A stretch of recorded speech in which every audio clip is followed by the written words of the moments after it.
நேர்களே, நாம இன்னைக்கு பார்க்க போற திரைப்படம் காவேரி கிரியேஷன்ஸ் பெருமையுடன் வழங்கும் ஒன்னு கூடிட்டாங்கய்யா. நடந்து வரும் காவேரி சம்பாவுக்கு கை கொடுக்க எல்லை தொடுமான எதிர்பார்ப்புகளோட கரைவேட்டிகள் கூடும் காட்சிகளை மையமா வச்சு ஒரு படத்தை எடுத்திருக்காரு இயக்குனர் கூட்டு குடும்பத்தார். இந்த நேரத்துல இந்த கூட்டம் எதுக்குன்னு எதிர்கட்சி தலைமை நாயகனுக்கு எதிர்நாயகன் என்ட்ரி கொடுக்கிறாரு. இப்பொழுது தும்பை விட்டு விட்டு வாளை பிடிப்பதை போல, கண்கட்ட பிறகு சூரிய நமஸ்காரம் போல அதிகாரத்தில் இருந்த போது எதுவுமே செய்யாமல் இப்பொழுது காவிரி பிரச்சனைக்காக நாங்கள் நடவடிக்கை எடுக்கிறோம் என்பது நம்ப தகுந்ததல்ல. ஆகையினால் நாங்கள் இந்த முடிவு எடுத்திருக்கிறோம். அச்சோ, அப்புறம் என்னாச்சுன்னு கேட்கிற விதமா தலைவர்கள் பலரும் தங்களோட கருத்துக்களை அள்ளி விடுறாங்க. கர்நாடக முதலமைச்சரிடம் நீங்கள் உச்ச நீதிமன்றம் சொல்லும் 2000 கன அடி தண்ணீரை உடனே விடுவதற்கு ஏற்பாடு செய்யுங்கள் என்று சொன்னால் அதுதான் சரியான கூட்டமாக இருக்கும். ஒரு மத்திய அரசும் அவங்க தான், இங்க மாநிலத்திலேயே அவங்க தான் இருந்தாங்க. அப்பொழுதே காவிரி பிரச்சனையை தீர்த்திருக்க முடியும். இப்ப போடுறது ஒரு பொலிட்டிக்கல் டிராமா. அனைத்து கட்சி கூட்டத்தை கூட்டுவதையே கடுமையாக விமர்சிப்பதை தவிர்த்தால் நல்லது, தமிழ்நாட்டுடைய நலன் கருதி என்பது என்னுடைய கருத்தாகும். இந்த ஆட்டத்தை எப்படி ஆரம்பிக்கலான்னு நால்வரணி நாயகர்கள் நடு இரவுல ஆலோசிக்கிறதா ட்விஸ்ட் வச்சிருக்காரு இயக்குனர். நாளும் நேரமும் நெருங்கி வர சொன்னபடி கூட்டம் தொடங்குவதா காட்சி அமைச்சிருக்காங்க. வந்தாரை வரவேற்கும் துணை நாயகர்கள் மெயின் நாயகன் தலைமையில அரங்கத்துல அமர வைக்கிறாங்க.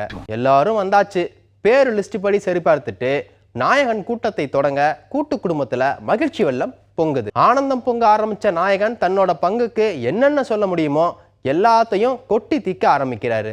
அதாவது நாங்க அழைப்பு கொடுத்துட்டோம், நீங்க கேட்ட கட்சி மட்டும் இல்லை, அதிமுகவுக்கு கொடுத்துருக்குறோம், தேமுதிகவுக்கும் கொடுத்துருக்குறோம்.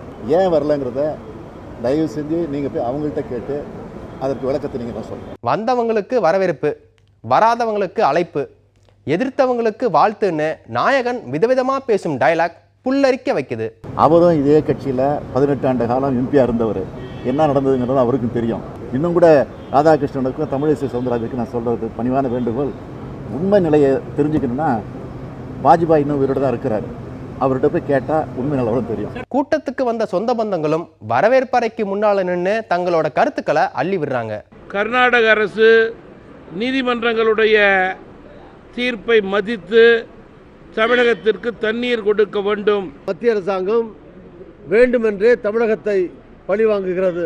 மத்திய அரசுக்கு உணரக்கூடிய வகையிலே நாம் ஒன்றுபட்டு நிற்க வேண்டும் என்று பிரதமரை சந்திக்கப்பட வேண்டும் என்ற கோரிக்கை வைத்திருக்கிறோம். அடுத்த கட்டம் அனைத்து கட்சிகளையும் கூட்டி தொடர் நடவடிக்கையில் தொடர் போராட்டங்கள் ஈடுபடுவது என்று முடிவெடுத்திருக்கிறோம். அழைப்பு இருந்தும் கலந்துக்காத தலைவர்கள் தங்களோட காரணங்களை மூட்டை மூட்டையா அவிழ்த்து விடுறாங்க. இந்த கூட்டம் எந்தவித பலனையும் தராது. அது அனைத்து கட்சி கூட்டம் இல்ல, திராவிட முன்னேற்ற கழக கட்சி கூட்டம்.